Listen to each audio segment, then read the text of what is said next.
Just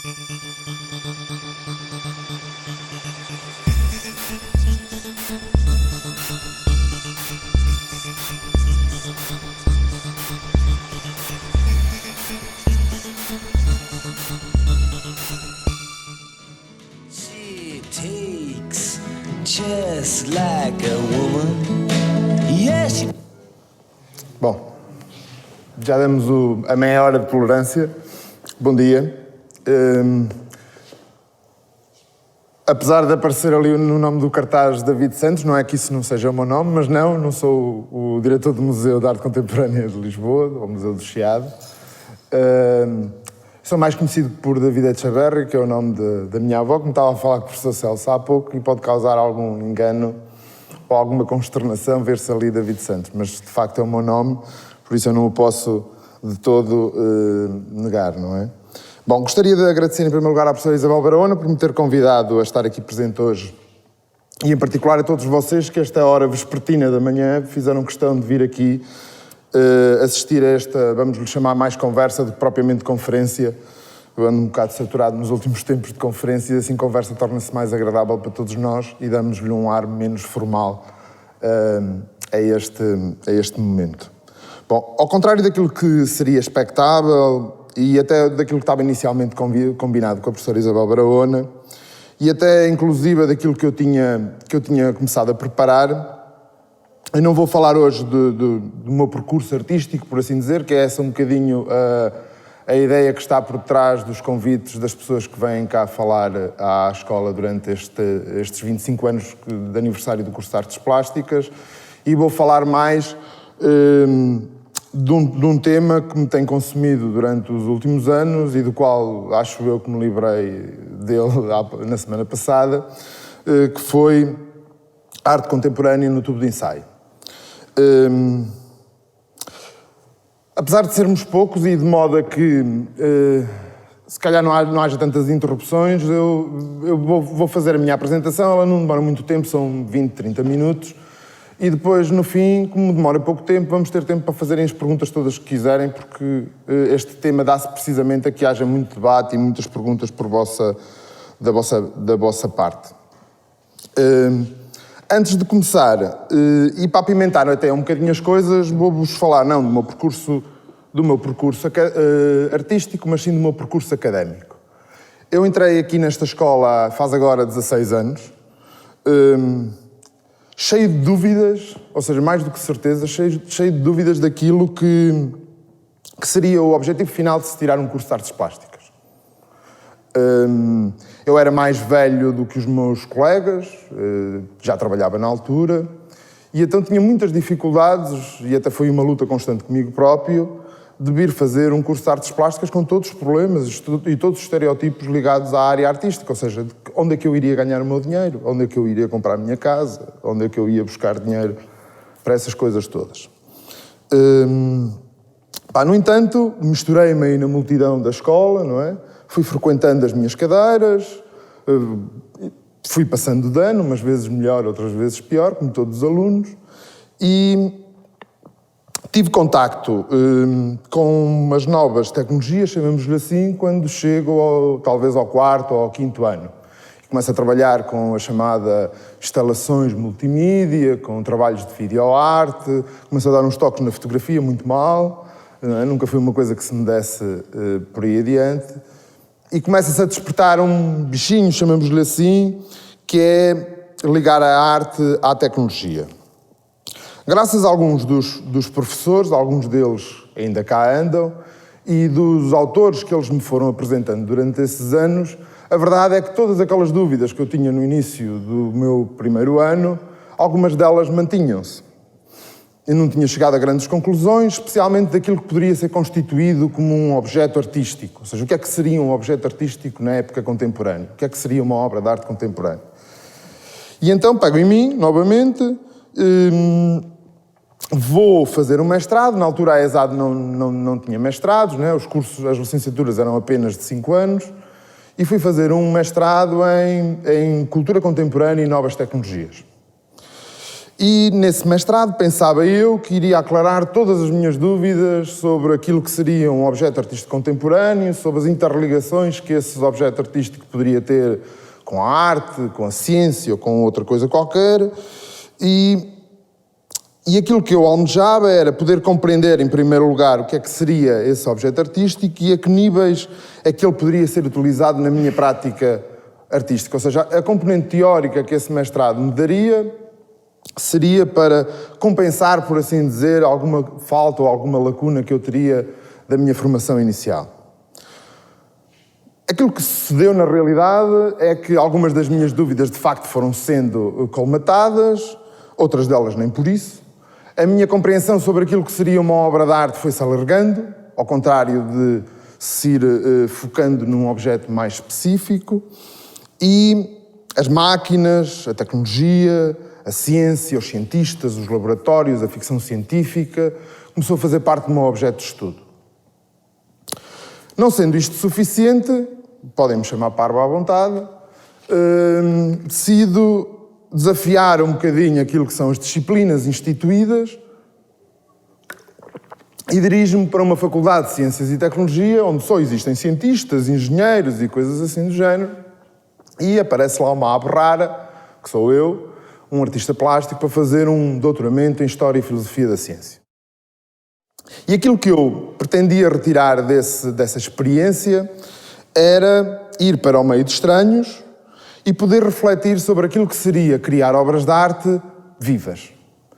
E quando digo obras de arte vivas, digo não no sentido da body art, por exemplo, que era aquilo que eu tinha estudado durante a altura do meu mestrado, nem no âmbito da performance, por exemplo, como aquilo que a professora Susana Mendes Silva veio cá falar na semana passada, mas eu ou um artista, poder ir para um laboratório, criar um objeto vivo ou semivivo, e eu já explicarei o que é isto semivivo, e conceder-lhe a aura, digamos assim, de uma obra de arte. Neste sentido, e durante todos estes anos, eu comecei o meu doutoramento há aproximadamente 6 anos, as coisas não estagnaram, não é? As coisas foram evoluindo até bastante rapidamente. E ao invés de... E o que sucedeu é que eu, na minha dissertação, não abordei isso. Hoje vou falar aqui um bocado disso, até porque, como trata-se de uma escola e tratam-se de alunos de várias áreas, quis ir buscar um bocadinho de cada uma das áreas. E então aquilo que eu vou trazer, e que escrevi recentemente até para um artigo da Leonardo Magazine, eu vou falar em 2 componentes essenciais.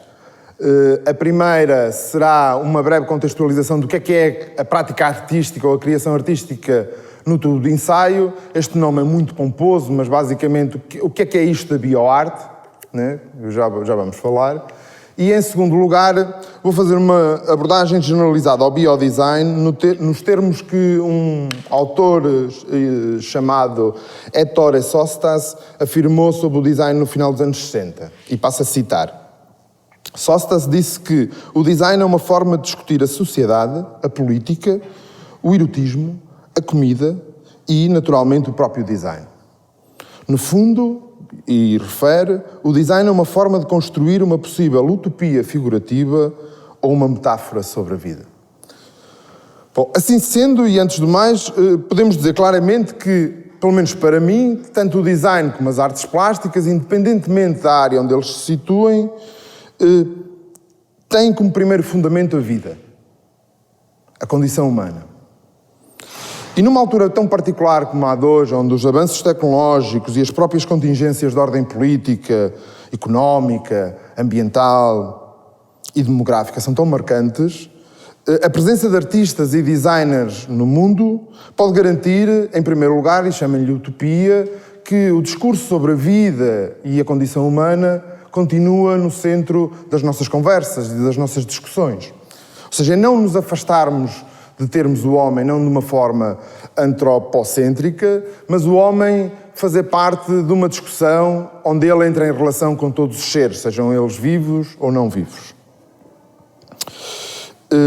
A diferença a existir entre estas práticas que eu aqui trago hoje e as outras, ou seja, chamemos-lhe, porque os termos são muito demasiado categorizantes, mas a diferença entre a bioarte e o biodesign e o design normal, entre aspas, e as artes plásticas normais, também muitas entre aspas, prende-se precisamente não com as formas de representação ou metáforas sobre a vida, mas sobre o facto destas áreas criarem metodologias através das quais a criação, utiliza-se a criação e a utilização da vida como um medium, ou seja, a vida é o material com o qual se vai trabalhar.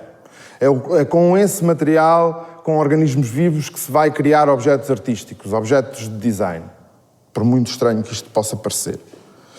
Comecemos, portanto, com a bioarte. Como eu já disse, é um termo algo infeliz, mas que tem sido utilizado desde há mais de 2 décadas, pelo menos. A bioarte constitui-se como sendo uma prática artística contemporânea que tem como medium principal questões e ferramentas oriundas das ciências da vida. E mais especificamente a criação de seres vivos e seres semivivos. Ora, a criação de seres vivos não colocará grandes dúvidas, é a criação de seres vivos enquanto uma obra de arte. Já o termo semivivos deve parecer-se algo estranho.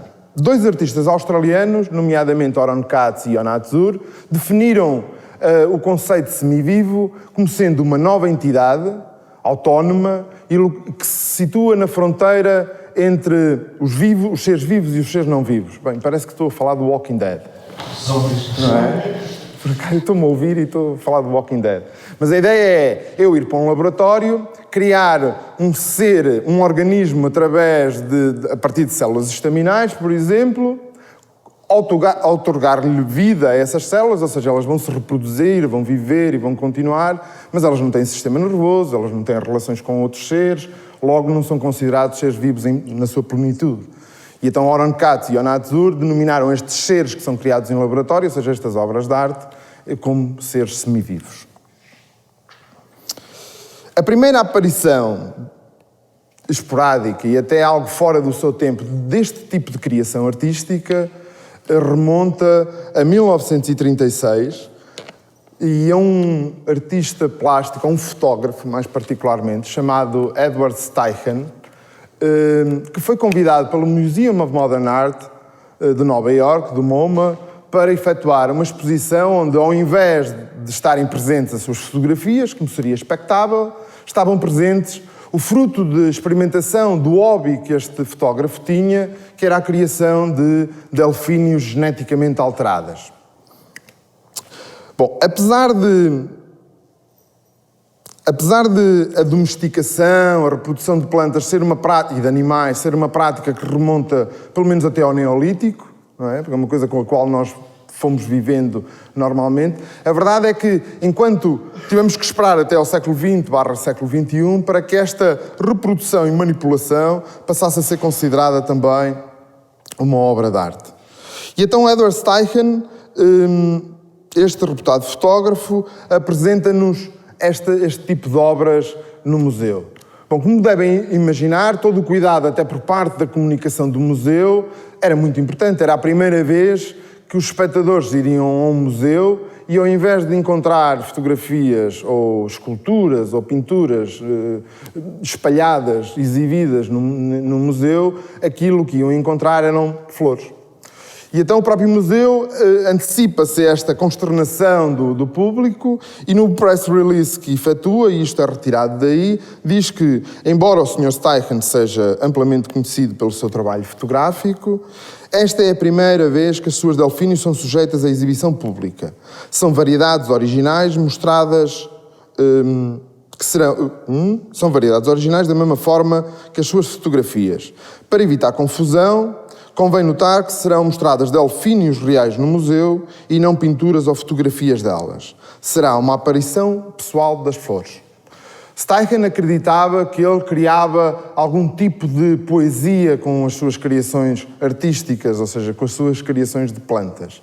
E convém notar que tudo aquilo que é dito no próprio press release do MoMA é bastante curioso porque outorga-lhe essa qualidade de obra de arte, ou seja, compara as suas plantas às mesmas fotografias que ele poderia apresentar lá.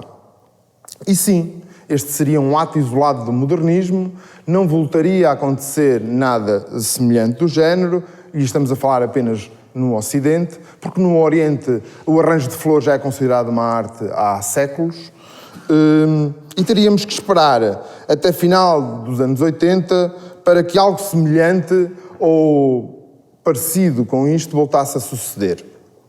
No entanto, anos mais tarde, um físico e romancista chamado C.P. Snow efetuou uma palestra que seria algo controversa e um bocado uma novidade que se mantém como objeto de estudo até hoje e que se intitula As Duas Culturas. C.P. Snow, ao participar nesta palestra, criou um efeito catalisador que apontava para a falha de comunicação existente entre a ciência, a tecnologia e a arte, ou as humanidades, como ele diz. E que caso esta falta de comunicação não fosse remediada, continuaria a ser impeditiva da resolução dos problemas do mundo. É claro que o tom é bastante forte e utópico. Neste texto, Snow argumenta que se as chamadas duas culturas, as humanidades e as ciências, não tiverem um discurso comum, ou pelo menos pontos de contacto entre as duas, a verdade é que continuará a haver discursos nos vértices de cada disciplina, sem que uns saibam aquilo que os outros estão a fazer, ou seja, arraigados em cada vértice disciplinar, e apenas servem para perpetuar uma ideologia das suas próprias disciplinas, criando, no fundo, discursos para surdos, para especialistas. Anos mais tarde, uma outra autora, chamada Pamela Lee, efetuou uma obra chamada Chronophobia, on Time in the Art of the 60s, e nesta obra a Pamela Lee diz que, e vou citar, a palestra antecipa de inúmeras formas aquilo que viria a ser descrito como um fenómeno de interdisciplinaridade dentro da academia. A verdade é que, e nós sabemos hoje em dia, que esta interdisciplinaridade ainda não funciona no seu pleno. Nós aqui, enquanto artistas, designers, alunos de teatro, alunos de som e imagem, estamos longe de saber aquilo que os nossos colegas na STG fazem no âmbito da engenharia mecânica, da engenharia eletrotécnica, da engenharia informática, dos alunos de saúde, dos alunos da outra escola de educação e ciências sociais, ou seja, muitas vezes estamos completamente arraigados no nosso vértice, usamos termos semelhantes e significam coisas diferentes. Uma coisa curiosa que aconteceu aqui há 15 dias, quando teve cá a Susana Mendes Silva, foi que a conferência, a determinado ponto, ganhou uma discussão em volta de uma palavra. E essa palavra era performance, que era aquilo sobre que ela vinha falar. E para os alunos de teatro, performance era uma coisa. Para os alunos de artes plásticas, performance era uma coisa totalmente diferente. E então a discussão que se desenvolveu aqui durante 2 horas acabou ser sobre o quê? Sobre um termo que em áreas disciplinares diferentes significa coisas diferentes. Será neste universo que os primeiros modelos de colaboração em termos de artes plásticas, e eu vou falar sempre ou quase sempre na área criativa, mais particularmente nas artes plásticas, surgem. Nos anos 60 surgirão vários grupos, entre os quais o Experiments in Art and Culture, onde engenheiros como Billy Colbert, entre outros, colaboravam com artistas como Robert Rauschenberg, Robert Whitman, entre outros, para criarem obras de arte. A ideia era, em vez de haver simples trocas de conhecimento entre artistas e cientistas, ou artistas e pessoas vindas da área da tecnologia, era emparelhar ativos. Criavam-se grupos onde se emparelhavam ativos e eles iam desenvolver uma obra em comum. Assim, cada um levava consigo a sua parte do conhecimento específico numa área, na área da qual advinha, e contribuíam para a criação de uma obra. Em Portugal, para não estarmos muito fora do nosso contexto nacional e daquilo que se faz, foi efetuada uma tentativa deste género, pelo menos a que eu tenho conhecimento, quer em 2007, quer em 2009, pelo ex-Ministério da Cultura, porque agora é um secretariado, pela Direção-Geral das Artes e pelo Museu Ciência Viva, e criou uma coisa chamada Programas de Residências em Arte, Ciência e Tecnologia. E nesses programas aquilo que se fazia era algumas empresas, algumas instituições, das quais eu agora não sei o nome, mas se forem à net facilmente encontram o site, disponibilizavam-se para receber artistas dentro das suas instituições para desenvolverem um projeto artístico. E tivemos artistas como a Marta Menezes, a Aida Castro, a Manuela Lopes e outros artistas a colaborar neste género e depois a fazerem uma exposição final com os frutos dessa experiência que é trabalhar no meio industrial e no meio científico. Bom, seria impossível, numa manhã, desenvolver toda uma narrativa entre muitas, que levasse a que, deste ato isolado do Edward Steichen até aos anos de hoje e daquilo que eu vou mostrar, explicasse, ponto por ponto, todas as condicionantes que aconteceram e que criaram isto. Mas outro fenómeno importante que sucede no final dos anos 70 e que percorre os anos 80 e alguma parte dos anos 90 foi precisamente o projeto do mapeamento do genoma humano. E no âmago do mapeamento do genoma humano e dos medos que o próprio mapeamento e que esta experiência científica deteve, a verdade é que há artistas, mais particularmente 2 artistas, que decidem explorar tudo aquilo que este projeto tinha inaugurado na sua prática artística. E eles serão o Joe Davids e o Eduardo Kac, que eu vou referi-los daqui a pouco. Aquilo que o mapeamento do genoma humano introduz é nada mais, nada menos que tornar o ADN, ou seja, aquilo que é uma parte constituinte de qualquer ser, e mais particularmente do ser humano, né, se assim quisermos, numa forma de comunicação decifrável e, assim sendo, manipulável. Ou seja, transformar um gene num código e, por sua vez, eu a partir daí vou poder ler o que é que se passa nesse código e o medo vem na parte do manipulável. E então, esta questão implica não apenas uma mudança na noção de corpo, não é? Porque não passa apenas a ser visto o lado fora do corpo, mas a possibilidade de eu alterar geneticamente o próprio corpo, tal como o código Morse ou outro código qualquer. O primeiro destes artistas, como eu disse, será Joe Davids. Este senhor com o cabelo despenteado. E o processo do Joe Davids foca-se precisamente nesta ideia da bioinformática. Ou seja, na ideia de se tornar um código uma forma de comunicação. E, deliberadamente, um código originado nas microbactérias, ou nos micro-organismos, ou nas bactérias, ou no ser humano. E então aquilo que ele faz é, em 1986, cria a primeira obra de bioarte produzida com ADN sintético e bactérias geneticamente modificadas e intitula-a Microvenus. O que ele fará com esta obra é ir ao radar de Milestone, do MIT, pegar nesta bactéria e reproduzi-la para o exterior, ou seja, para o mundo extraterrestre, por assim dizer, porque ele acreditava e acredita, porque ele ainda é vivo, que muito mais facilmente um extraterrestre teria comunicação connosco a partir de dados biológicos e não de uma comunicação normal. Bom, tirando estas maluqueiras, se assim quisermos dizer, do Joe Davids, que acabou por ser o único professor convidado de Biologia Molecular, artista plástico, no MIT, onde continua hoje em dia a produzir obras de arte na mesma. Ele enceta 3 proposições importantes que são basilares para aquilo que irá suceder.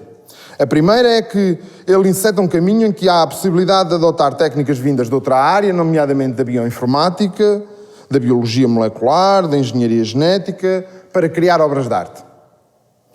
A segunda é a possibilidade de serem produzidas obras de arte em colaboração com cientistas. A verdade é que isto não é nada novo na criação de obras de arte. Muitas obras de arte, desde sempre, foram produzidas em colaboração. Lembremos-nos, por exemplo, da escultura em bronze. Nunca foram feitas à partida sozinhas. Havia sempre pessoas que faziam parte do processo de construção das obras. Mas os cientistas, sim. A integração dos cientistas é a primeira vez.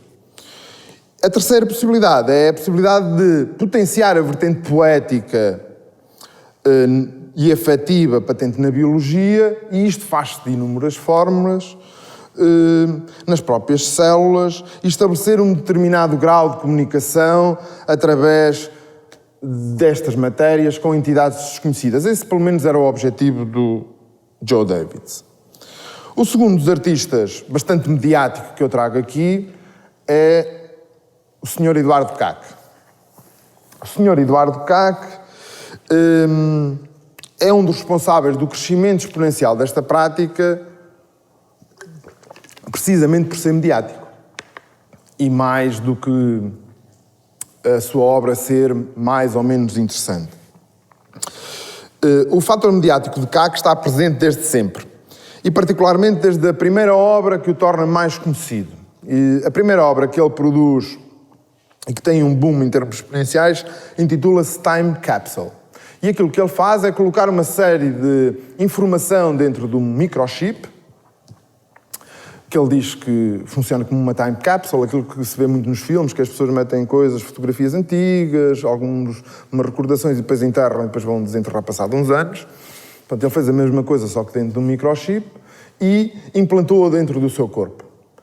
E como se isto não bastasse, ele fez-o em direto para a televisão. E daí o facto de se tornar mais mediático, ou seja, atingir as massas através desta ação que ele fez. Anos mais tarde, em 2000, e até inserido no seu próprio programa doutoral, Kac cria a primeira obra com uma componente genética que é o GFP Bunny. E o GFP Bunny nada mais é que uma coelha albina, criada em laboratório, branca, com os olhos rosados, e que é-lhe inserido, ainda em laboratório, um gene vindo de uma alforreca do Pacífico, chamada Alquoria bitoria, que a faz florescer, ou seja, ficar fluorescente, quando é emitida uma determinada radiação, que é aquilo que nós vemos nas discotecas, a luz negra, né? Uma luz verde ou uma luz azul, e que a coloca neste estado. Naturalmente, este projeto criou e cria, ainda hoje, inúmeros debates em torno dos alcances das obras de arte e do papel dos artistas. GFP Bunny cria três possíveis, melhor dito, Eduardo Kac tenta estabelecer três fases com este projeto. Ele faz... a primeira parte do projeto é o desenvolvimento do coelho em si, ou seja, ele vai criar um coelho dentro de um laboratório com a ajuda dos cientistas em França. Esta fase ficou pronta em inícios de 2000. A segunda fase do projeto seria a sua apresentação ao público, com os mídia, toda a gente a tirar fotografias e afins. E a terceira fase do projeto seria a adoção de Alba, ou seja, a libertação de Alba do laboratório. Ele levava para Chicago, onde ele vivia com a sua família, e Alba passaria a ser um animal doméstico. De vez em quando sairia para uma exposição, mas ele iria estar no seu ambiente doméstico. O diretor do laboratório à altura não permitiu que isso acontecesse. E então Alba ficou presa para sempre até a sua morte dentro do laboratório. E então aquilo que Eduardo Kac fez, a seguir, foi iniciar um novo projeto intitulado Free Alba, que está dividido em inúmeras facetas e que ele ainda hoje continua a fazer, desde um site onde se apela à libertação, entrevistas à imprensa a dizer que não estavam a ser cumpridos os direitos dos animais porque coitadinha da coelho estava presa no laboratório. Aliás, o Público, no Mil Folhas, fez capa, não me lembro quando, com o coelho em grande. E por aí adiante, so on. Ele criou um desenho de um coelho que é visto através do Google Maps, no Rio de Janeiro, e por aí adiante. Bom, mas aquilo que interessa aqui destes dois projetos, e depois quem quiser pode ir pesquisar mais, é que, especialmente o do Eduardo Kac, do Joe Davids e de outros artistas que lhe seguiram, é que contribuíram para a criação de uma maior receptividade deste tipo de práticas artísticas, em primeiro lugar dentro das molduras operativas do mundo da arte, ou seja, das próprias galerias, dos próprios museus, dos próprios agentes artísticos, e, em segundo lugar, o seu crescimento exponencial permitiu que viessem a surgir nestas últimas 2 décadas mais cursos de artes plásticas vocacionados para os novos mídia. Mesmo em Portugal já se começa a ver os cursos de artes visuais e novos mídia, ou artes plásticas e novas tecnologias.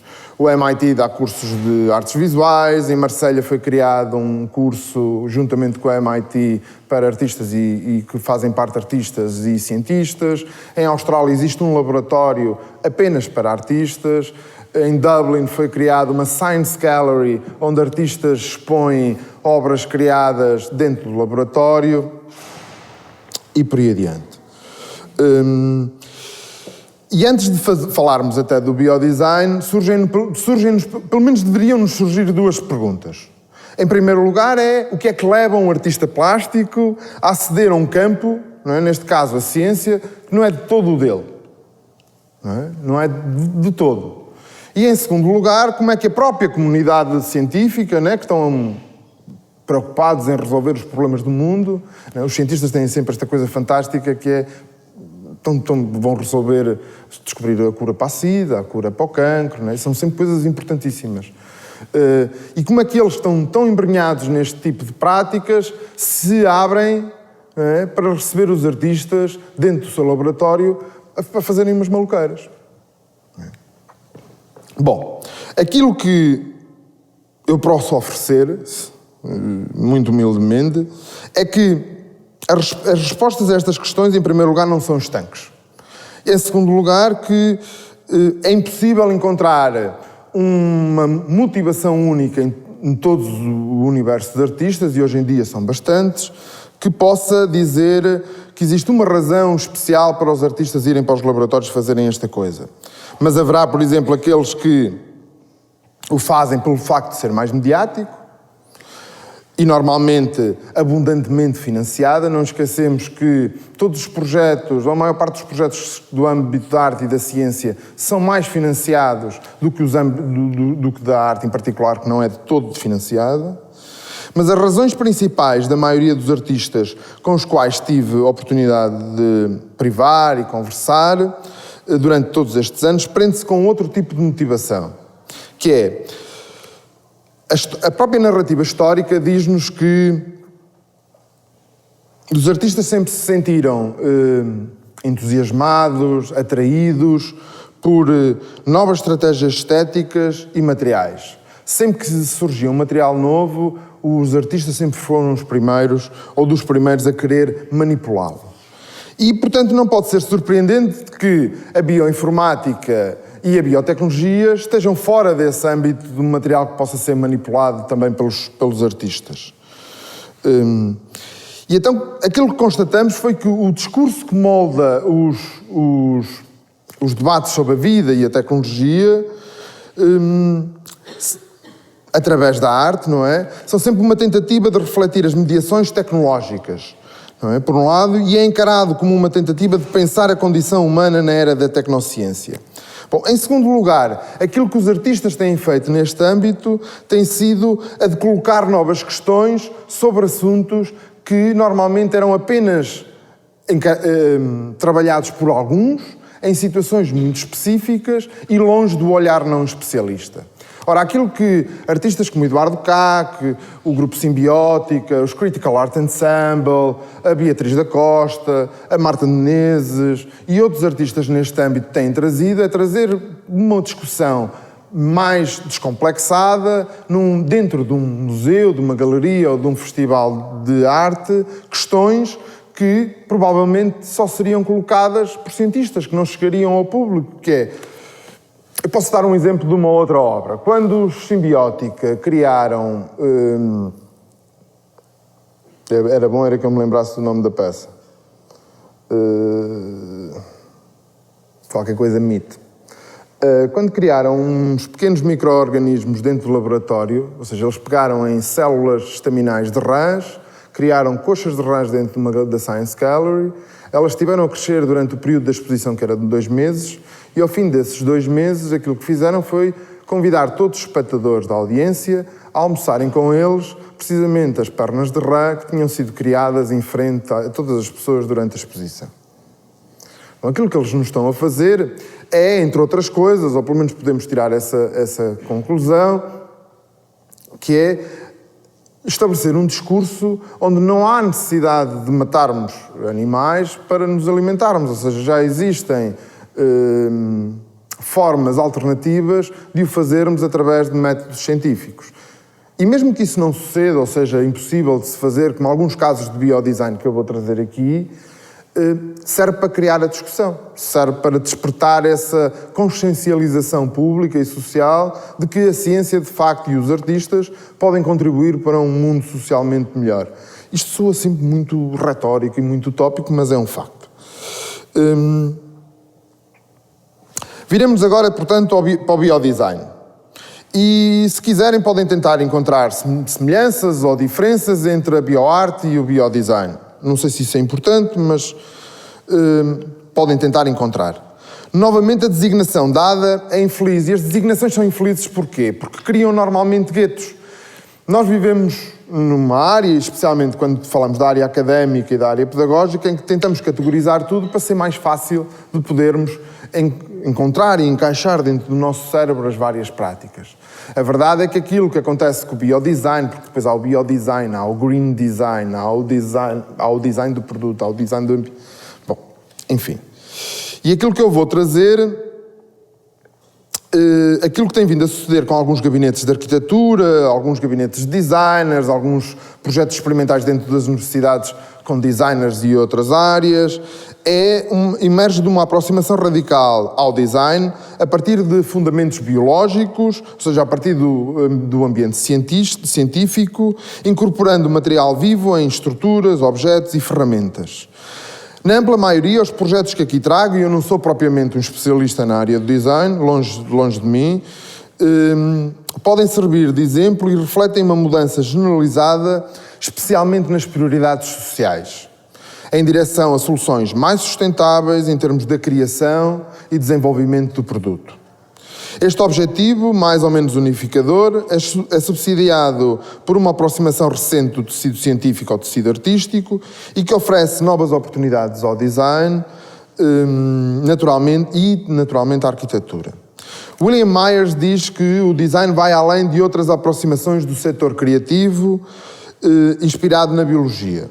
Precisamente porque, tal como a bioarte, não se trata de um green design,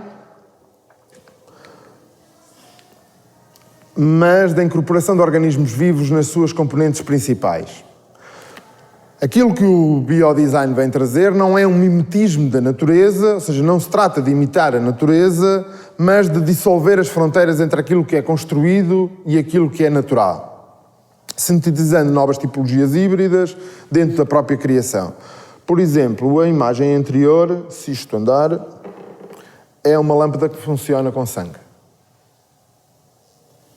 A partir do momento em que existe um contacto com a hemoglobina sanguínea, ela ilumina-se. Chama-se Blood Lamp. O primeiro dos projetos que eu trago, e vou trazer 3, um primeiro de design de ambientes, um segundo de design do produto e um terceiro de design gráfico, intitula-se Genetic Barcelona Project. E foi criado por Alberto Esteves, da Universidade da Catalunha, e procura olhar para a natureza como uma fonte de inspiração. Esta proposta trata de uma reavaliação de como se pode iluminar as áreas urbanas. Ou seja, basicamente aquilo que o Esteves fez, também inspirado naquilo que Kak tinha feito com o coelho, é criar em laboratório, com árvores autóctones da cidade de Barcelona, e inserir-lhes o tal ADN da Aquária Vitória no seu gene, e essas árvores, quando crescem, iluminam-se com a iluminação artificial, tem que haver sempre alguma iluminação parcial das ruas. Iluminando destas formas as ruas, as vias públicas e outros tipos de iluminação. O que acontece é que as potenciais aplicações deste fenómeno natural para fins industriais e comerciais são inúmeras.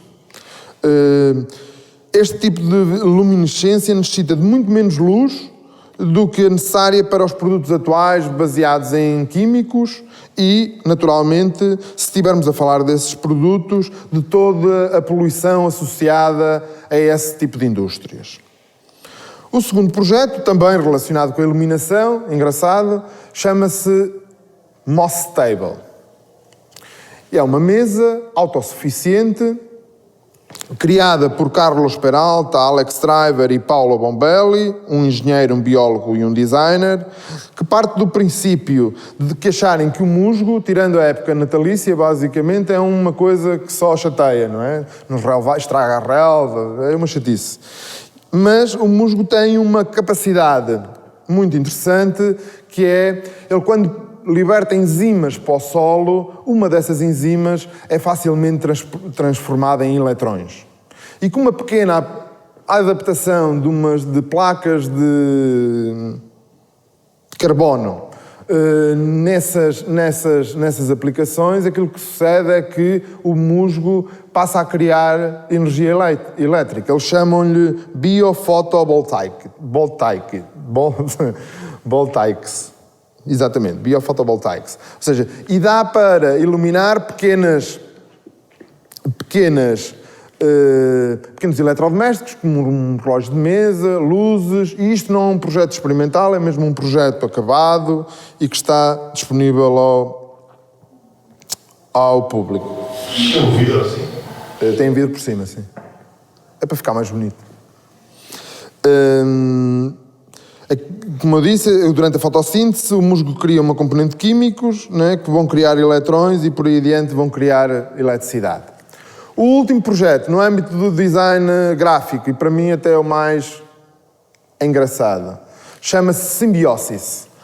E foi criado por um casal chamado Jet Van Abema e Lab Van Abema, uma designer e um microbiologista. E aquilo que se trata é de um projeto experimental que responde ao vasto consumo de poluição gerada pelos mídia impressos e que vai além das alternativas existentes, nomeadamente tudo o que é sobre mídias impressos que nós temos falado em termos de ecologia nos últimos anos, tem sido a criação de papel reciclado, né, tem sido no âmbito da pasta de papel e depois no âmbito das tintas, através de tintas vegetais, menos poluentes e afins. Aquilo que eles efetuam é utilizar bactérias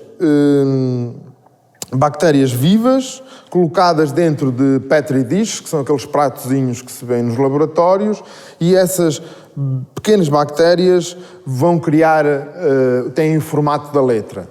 Naturalmente, aquilo que sucede durante o tempo é que as microbactérias, enquanto tiverem os nutrientes dentro do Petri dish, vão comendo, vão se alimentando, vão crescendo, vão se multiplicando, até deixarem de ter nutrientes e irem morrendo.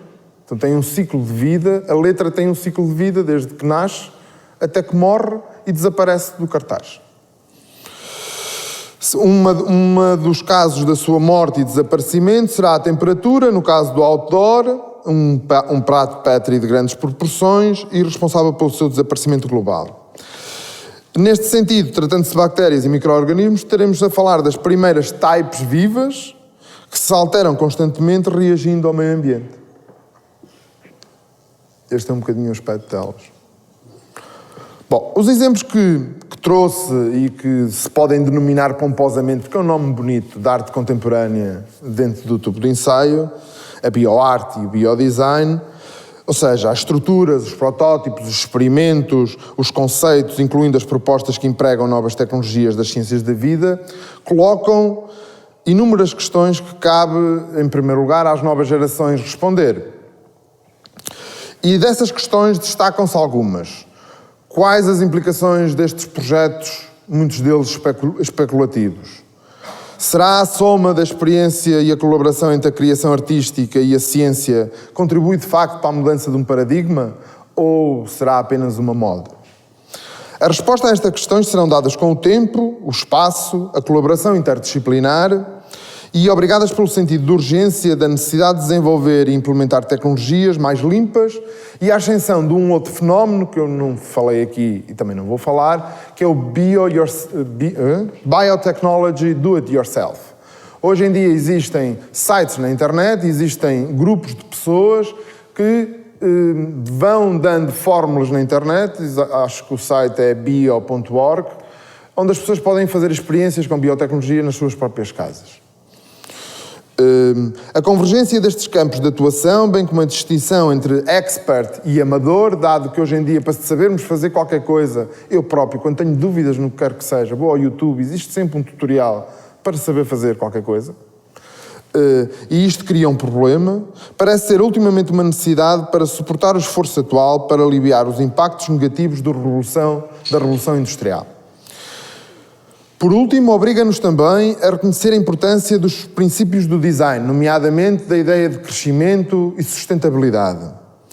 Em suma, espero não vos ter confundido mais do que aquilo que estavam quando vieram para cá e que tenham gostado desta pequena apresentação e afirmar duas pequenas coisas. Que a contaminação entre áreas e saberes pode servir, em última análise, para representar a responsabilidade social que cabe quer aos designers como aos artistas terem na contemporaneidade.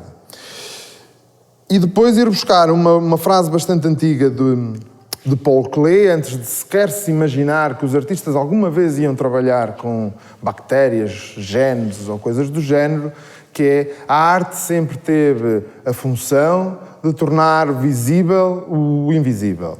E aquilo que estes artistas na bioarte e no biodesign estão a fazer é, de facto, tornar o invisível, ou seja, essa matéria orgânica, não apenas visível, mas também uma forma de expressão.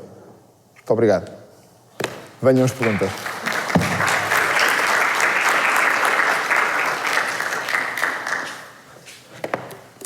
Bom, esta é a parte do massacre. Até aqui eu estive na minha zona de conforto. Agora podem fazer as perguntas que quiserem.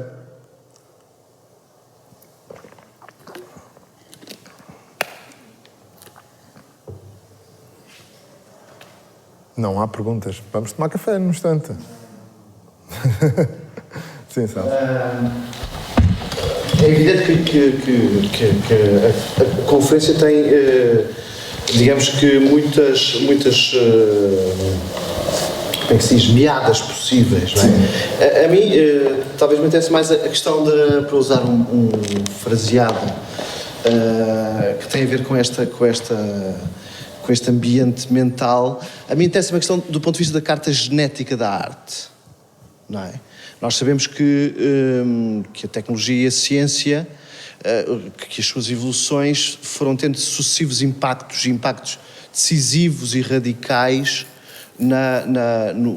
quer no fazer da arte, quer no entendimento, digamos que conceptual do que é que nós definimos por arte, não é? Basta pensar na fotografia ou na metalurgia pós-industrial, não havia Richard Serra sem essas coisas, por exemplo, não é? Aquilo que eu tenho visto do ponto de vista do que é circunscrito conceptualmente como, por exemplo, bioarte, levanta-me alguns problemas do ponto de vista do que à dimensão artística diz respeito, não é? Porque me parece que muitos desses projetos, do ponto de vista artístico, têm muito pouco interesse, que são profundamente formalistas. Não quer dizer que não haja outros que sejam particularmente interessantes, que questionem as fronteiras do conhecimento, etc, etc. A pergunta é no sentido, se não te parece que está a faltar aqui uma espécie de elaboração crítica mais densa e menos esmagada pelo fetichismo da tecnologia, de uma certa, como é que eu ia dizer isto, de um certo ascendente do científico e do tecnológico, que tem metodologias muito reverenciadas e que a arte já não tem, se calhar ainda bem, não é? Sim.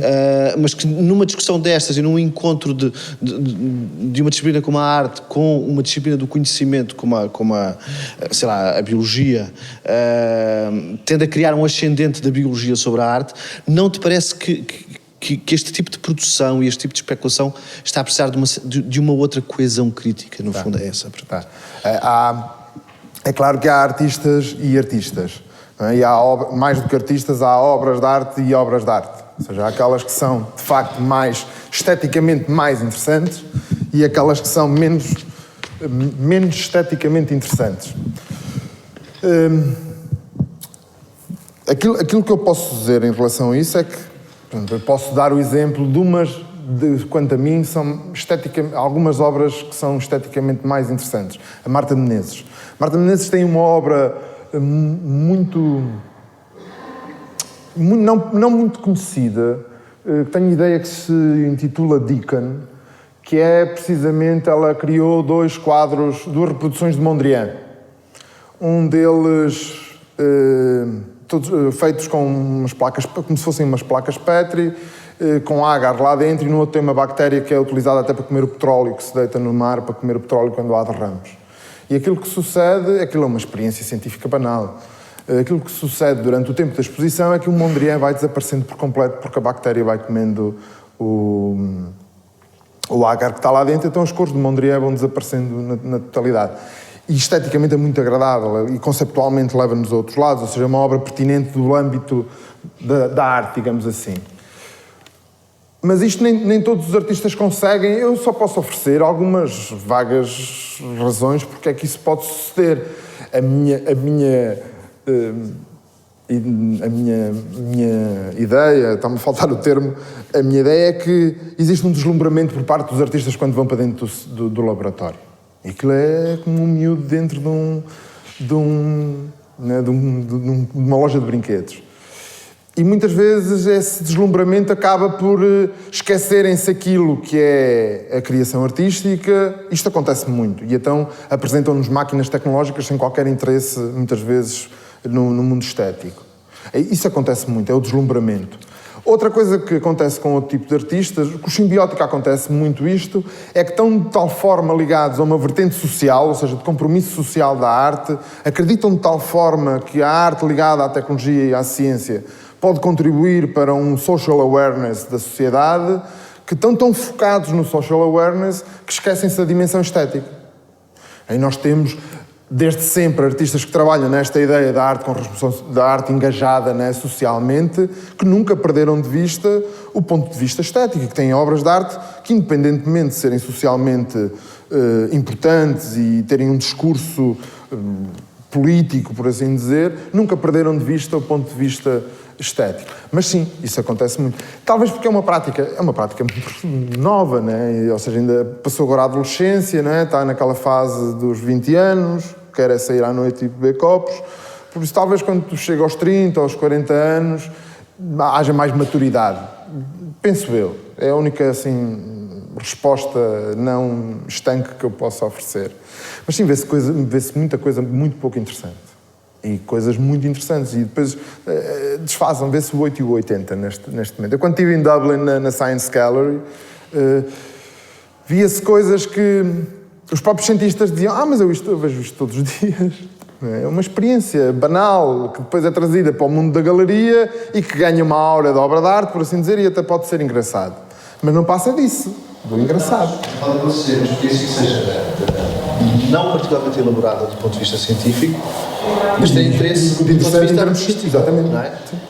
Trata-se de encontrar aqui o meio termo, não é? O problema é a zona híbrida, e a zona híbrida pede um criticismo, digamos assim, híbrido. Sim. Ele também, que é difícil. A categorização também não ajuda, porque a partir do momento em que tu estás a dizer que uma coisa é isto... Sim, mas a tentativa de categorização é também uma tentativa de entender. Sim, sem dúvida. Sem dúvida, sim, claro. Que haja essa necessidade de dizer que A é A porque é diferente de B, senão a gente não sabe se A é A e B. Eu posso dizer que a grande dificuldade que eu tive durante o doutoramento, e eu digo isto muito claramente, foi eu parti do princípio, como qualquer aluno que vai para uma escola, parti do princípio isto é bioarte, é diferente de tudo.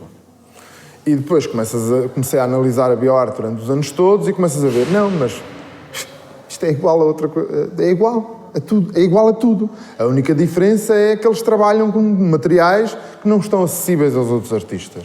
Porque na maior parte deles, tirando alguns, como é óbvio, na maior parte deles, todos eles querem criar um determinado género de interação com o público, através dos afetos, através das percepções. Eles são muito mais artistas do que cientistas. Exatamente, eles nem sequer querem ser, aliás, todos eles dizem, eu estou a fazer obras de arte, eu não sou cientista, eu venho aqui só ganhar as competências técnicas necessárias para poder fazer a minha obra. É como, digamos, um escultor que vai a uma fundição para saber como é que funciona a fundição do bronze. Eles demarcam-se muito dessa questão, até para não serem confundidos depois pelos seus pares.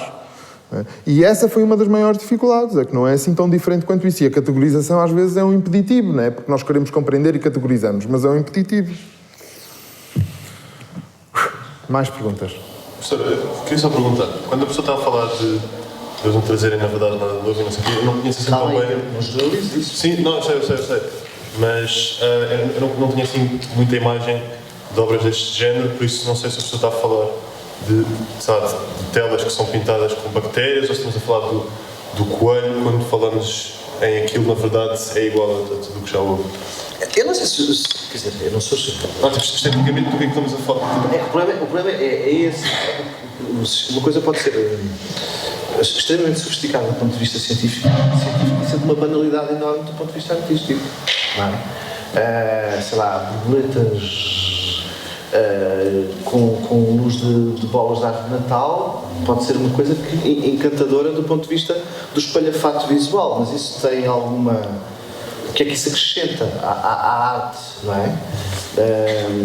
O Duchamp não precisou de se fechar num laboratório para mudar a arte, não é? Muda-se a arte mentalmente.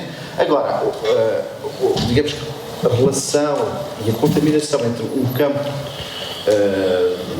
que epistemologicamente nós entendemos como o campo do saber, do conhecimento, da ciência, num campo que tem fronteiras muito mais fluidas. Eu achei piada aquela questão da performance e de performance. Sim. Mas é que a dimensão semântica aí é tudo, não é? Porque se performance não quer dizer a mesma coisa no campo, sei lá, da dança, do que quer dizer musical, no campo da artes plásticas.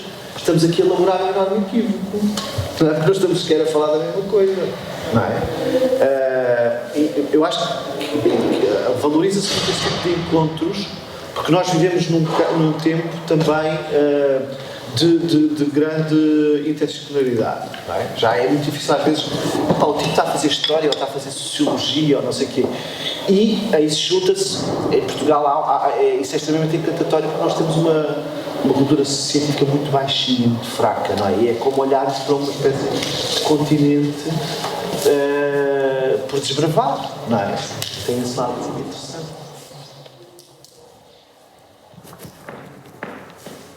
Sim, Manuel. Eu vou pedir que tu me expliques melhor aqui dois aspectos. E vou deslocar-me da arte.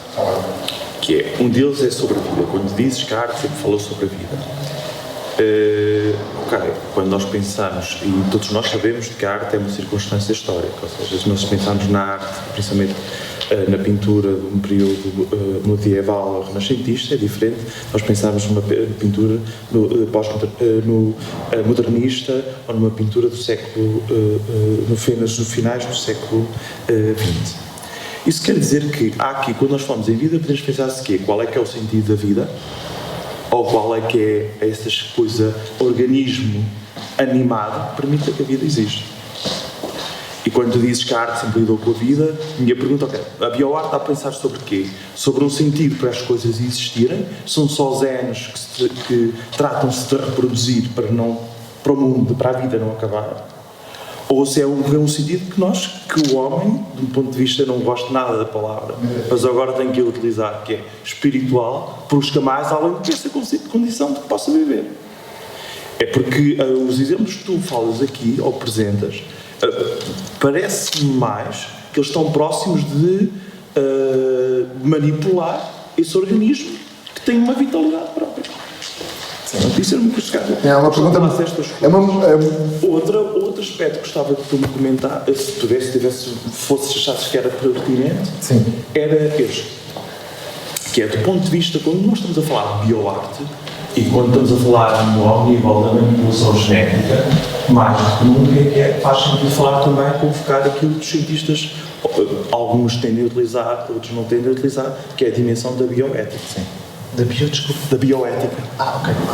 Isto é, de que modo é que alguém manipula o gene de um coelho? Eu não sei, tenho algumas dúvidas da legitimidade, dos riscos que possa ter, para depois vir defender os direitos dos coelhos. Mais valia só começar a defender os direitos dos coelhos. Não sei. São duas excelentes perguntas. Excelentes. E eu nem sei por onde é que é começar. Pela primeira,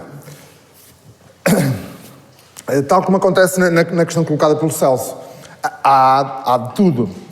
Haverá artistas que estão mais vocacionados ou que estão mais interessados em ver a vida como matéria orgânica manipulável, ou seja, como um medium qualquer, e a vida aí passa a ser um medium qualquer, dentro da bioarte. E há os artistas que, não esquecendo essa possibilidade da vida deixar de ser algo metafisicamente, religiosamente, espiritualmente, ter essa conotação, não esquecendo que a vida pode ser matéria, também não esquecer que existem afetos, existem relações, mesmo com esses seres semivivos. Eu não sei se me estou a fazer entender. E como a única maneira que eu sei de me fazer entender é dando exemplos. Vou dar um exemplo também de uma obra dos australianos que chama-se...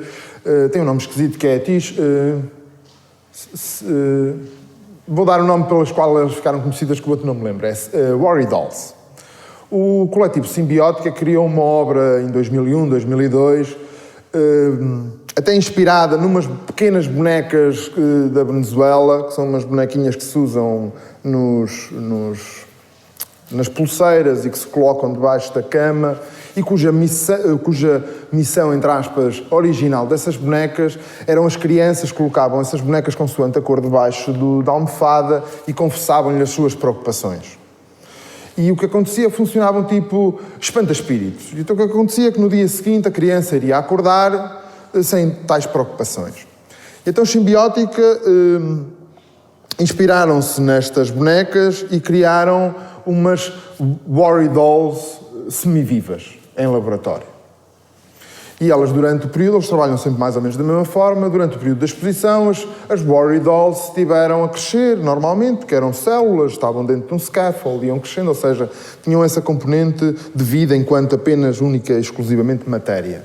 E isso para eles não é suficiente, porque até existe um caráter muito ético e social por trás das obras deles, e até isso não lhes era suficiente, até eles criaram uma plataforma que esteve na exposição e que ainda hoje está online, passados 14 anos, em que as pessoas podem ir em loco ou, hoje em dia, através da net, escrever a sua preocupação.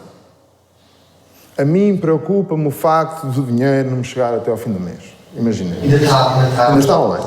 Está online e dá para ver os comentários das pessoas todas. E esses comentários são gravados e depois eram ditos às bonecas.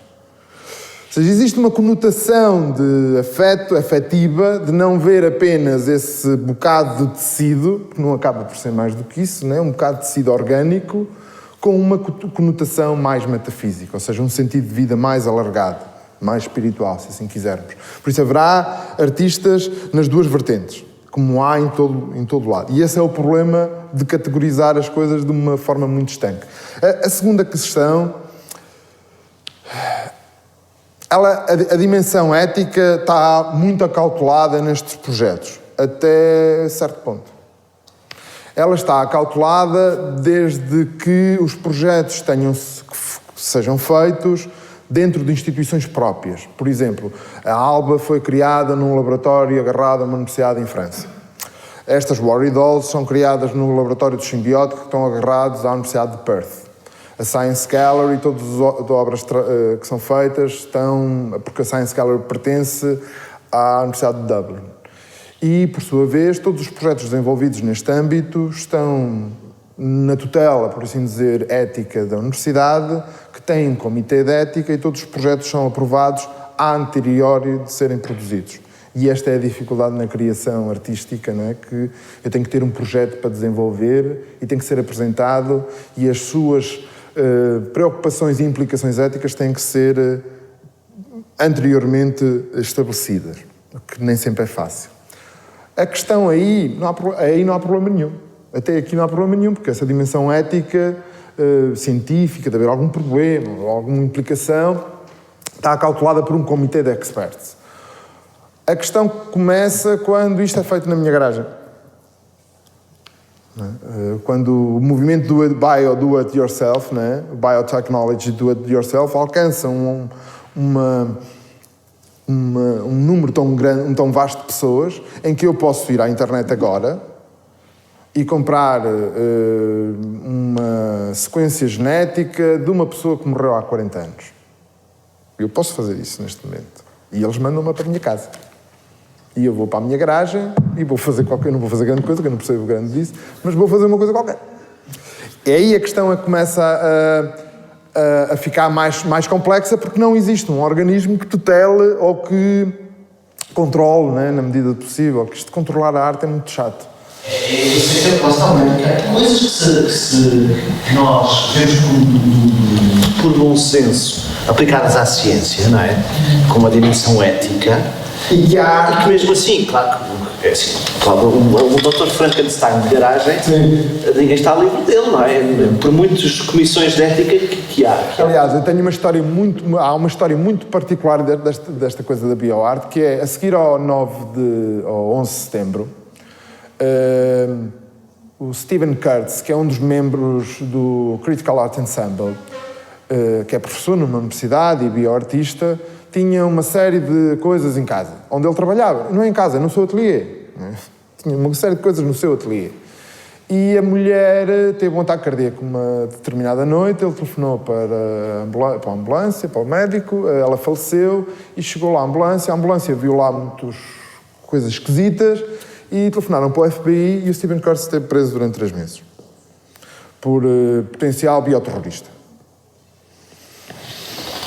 Morto a mulher, Inicialmente pensavam que a mulher podia ter morrido por causa daquilo, depois já não era por causa daquilo, porque ele podia estar a desenvolver anthrax ou outra coisa qualquer, e ele, no fundo, o que estava a fazer era criar obras de arte. Ele nunca teve, pelo menos que se saiba, né? Ele foi a tribunal, foi absolvido, não teve problema nenhum. Foi 3 meses preso, ninguém lhe tira. Ou seja, há campos que, quando são transferidos do âmbito científico estrito senso para o campo artístico, que vão trazer problemas, com certeza. A questão da responsabilidade social ou da responsabilidade ética é um deles. Porque eu sou capaz de fazer eu não sei se será capaz de fazer um vírus, uma coisa assim mortal em minha casa, mas se calhar é. Está bem, mas vamos lá ver. Chamar-lhe arte. Pois. A minha. Desculpa, tem a ver com o limite das coisas. Lembram-se daquela história do tipo do artista que pôs um cãozinho preso? Sim. O limite disso, ético, não é artístico. Não. Prévia a qualquer questão sobre arte, põe-se a questão se pode pôr um cão a morrer à fome, não é? Da mesma maneira, ou seja, o limite de alguém que está a fazer uma escultura com anthrax não é artístico. Não tem nenhuma comissão de ética da arte. Agora, a arte, como qualquer outra atividade, não pode ser particularmente destruidora, não é? O ponto é esse. Enquanto que a ciência tem que ter uma comissão de ética. Não é? Obviamente. Sim, a comissão de ética no âmbito, por exemplo, a de Perth, que é a que eu conheço melhor, na Austrália, tem a ver com a utilização de determinados materiais. Há determinados materiais que eles não deixam que sejam utilizados. Pronto, tem mais a ver por aí. Ou então, para dar um exemplo mais interessante, que é de onde é que se faz a extração de células estaminais. Se é de um animal vivo, se é de um animal morto. Por exemplo, nos simbióticos existe a regra que eles, por exemplo, imagina, há matadores, não é? Infelizmente, há matadores. Então, os simbióticos vão ao matador no dia seguinte ou depois da morte do animal e retiram as células estaminais sem qualquer dor ou sofrimento para o animal, porque, infelizmente, já se foi. Existem estes cuidados por parte da Comissão Ética. Não tem tanto a ver com os outcomes, mas sim com os incomes, ou seja, de onde é que são feitas as coisas. E sim, eu concordo com o Celso, isto tem a ver com a responsabilidade social de cada um individual, não é? Enquanto membro de uma sociedade, E o caso do Abacuque, do Guilherme Vargas do Cão, foi um desses que rodou o mundo. E o engraçado, depois dessa exposição ter acontecido, a inicial, em 2003 ou 2004, foi que ele depois foi representar a Colômbia numa Bienal de Arte. Ou seja, o próprio país convidou a ser representante do seu país numa exposição internacional. Então, há países que exploram essas indignidades, há outros que... É questão mediática, não é? Não é? É questão mediática. Há países para tudo. Isto é uma discussão muito complicada. O que é que interessa? Eu não quero dar exemplos, mas o lado mediático sobrepõe-se muitas vezes à qualidade artística, por exemplo. Quanto mais mediático eu for, mais conhecido eu vou ser. Sem dar assim grandes exemplos. Não quero falar da Joana Vasconcelos. Mas já falando. Mas não tem a ver com isso. Eu dou o exemplo, por exemplo, a ideia do choque também está muito presente neste tipo de obras. O Ron Athley, que é um performer americano que vive em Londres, teve a dar aulas há pouco tempo no Royal College, é conhecido pelas suas performances sangrentas e violentas e tudo mais alguma coisa acabado em entas. Ele teve uma das suas primeiras performances mais radicais, que foi quando ele descobre que tem HIV. E no fim da performance, depois de ele ter estado a fazer uma escarificação numa pessoa, as pessoas à saída da exposição recebiam pequenas coisas com sangue. É claro que aquilo tinha sido tudo tratado, aquele sangue não era dele, ele nem sequer tinha estado em contacto com nada, mas a reação das pessoas de nojo, normal, não é? Ainda por cima de uma doença nova, que não se sabia muito bem de onde é que vinha, não se sabia bem como é que ela era causada, e estar em contacto com sangue era o suficiente para haver uma série de reações por parte de uma audiência incrível. E isto motivou com que as próximas performances do Ron Athley durante os anos 80 estivessem cheias de pessoas. A ver filas, um artista que hoje em dia tornou-se insignificante quase dentro da performance. É muito complicado, é um campo muito complicado. São as regras do jogo mediático que afetam a arte, que afetam a ciência, que afetam a política, por exemplo. O futebol, tudo. Não sei se terão mais perguntas. Estejam à vontade, não há perguntas. Eu também não sei as respostas todas, por isso não... Acho que tenho só um comentário. É que, como o professor disse, quando as coisas vão para a garagem, é que as coisas, sim, ficam perigosas, mas também quando está tudo controlado no laboratório, uma pessoa como artista vai estar muito mais presa e vai estar a jogar com os resultados da ciência, das descobertas. Na garagem é que ele pode ir descobrir coisas por si mesmo. Eu tenho a ideia que as pessoas só vão para a garagem quando as instituições se fecham. Por exemplo, o biodesign é uma coisa relativamente nova, em comparação com a bioarte. E o biodesign está a ter muito mais sucesso, entre aspas, do que a própria bioarte. A bioarte, há artistas que nem sequer dizem que aquilo nem sequer é arte. Por isso nem vamos falar nisso. O biodesign tem tido muito mais receptividade por parte da indústria, por parte do público e afins, porque existe um objetivo final naquilo. Existe uma funcionalidade inerente àquilo, que depois está ligada muitas vezes a valores ecológicos, a valores sociais, ou não. A bioarte, como entra no campo da arte, como tudo que entra no campo da arte, é mais complexo, porque não há uma finalidade que possa dizer última, não é? E desde que o setor industrial, o setor tecnológico e afins não se fechem totalmente aos artistas, eu não estou a dizer que os deixem entrar pelos seus laboratórios adentro e deixem fazer o que quiserem, mas desde que haja uma colaboração mais ampla do que aquilo que existe ou daquilo que tem existido até hoje em dia, eu acho que há poucos riscos das pessoas irem... Ninguém quer mexer, eu falo por mim, eu não quero mexer em vírus nem em coisas do género, porque isso não, eu nunca iria para a minha garagem fazer uma coisa dessas. Agora, eu sou uma pessoa no meio de milhões. Não sei se calhar o artista só consegue pôr o seu ponto de vista naquilo e dar um lado diferente que distingue como artista do designer, não sei o quê, é sabendo mesmo o que está a fazer. Tipo, realmente só imagino um artista cientista maluco na garagem a experimentar coisas que ninguém quer experimentar, não sei o quê. Mas como é um campo tão especializado, não é? Porque e especialmente já estamos a falar de uma sub-área, de uma área, né? Porque a biotecnologia é uma área da biologia, que por sua vez é uma área da ciência, ou seja, estamos a falar de uma sub-área, de outra sub-área. Uma coisa tão especialista que não é fácil ganhar ferramentas para isso. Quando os Simbiótica criam o laboratório em 2000, que não é barato, os artistas têm que ir para lá pagar, para ir fazer lá um cursozinho com eles, é precisamente para lhes dar as ferramentas mínimas para eles poderem trabalhar quando vão para um laboratório, porque aquilo que acontecia aos primeiros artistas que iam para os laboratórios é que não tinham qualquer poder ou saber sobre aquilo que estava a ser desenvolvido. Eles chegavam lá com uma ideia, chegavam ao pé do cientista e diziam, olha, eu quero fazer isto. Pronto, e o cientista dizia, não é possível, ou sim é possível. Então vamos fazer. E o artista apenas via, porque não fazia nada. Aquilo que o Simbiótica, e daí eles terem a sua importância neste meio, vieram trazer foi dar algumas competências técnicas e conceptuais aos artistas que lhes permitem controlar uma boa parte do processo. Mas não têm os artistas, penso eu, nunca terão a totalidade dessas ferramentas, não sei. Isto é muito difícil até de se afirmar aqui, não é? Porque imaginemos que há um cientista, uma pessoa que tem competências técnicas, tem um curso em biotecnologia, depois vai fazer um curso de artes plásticas, depois decide criar... Não, isso é possível. Só aí é que estás dentro do assunto suficiente para ter alguma observação sobre aquilo, alguma opinião. É muito complexo. Agora, aquilo que tem acontecido é que tem-se vindo a dar a própria comunidade, né, do Bio Yourself e a própria comunidade artística tem vindo a fazer com que os artistas ganhem competências numa área que são completamente ignorantes, não é? Porque é normal, porque a especialização académica funciona assim. Eu sei muito de um grãozinho de areia, mas sei muito pouco sobre a praia.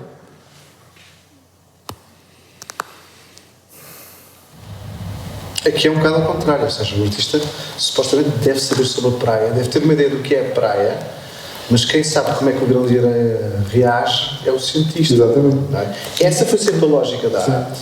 Parasitar a ciência sempre foi necessário, usá-la de uma forma lateral. O que coisas como a bioarte podem fazer é o híbrido, precisamente. E para o híbrido tem que haver como a simbiótica. Não é? Tem que haver essa coisa de haver algo manual científico. Sim, por isso é que é muito importante que o laboratório é gerido por artistas e não por cientistas. Porque tem uma ambição artística. Tem uma ambição artística. Tem a ver com a ambição daquilo que eles querem ser.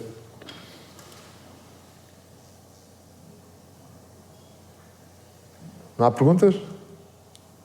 Então, muito obrigado pela presença. Encontramos-nos por aí. Vamos tomar café.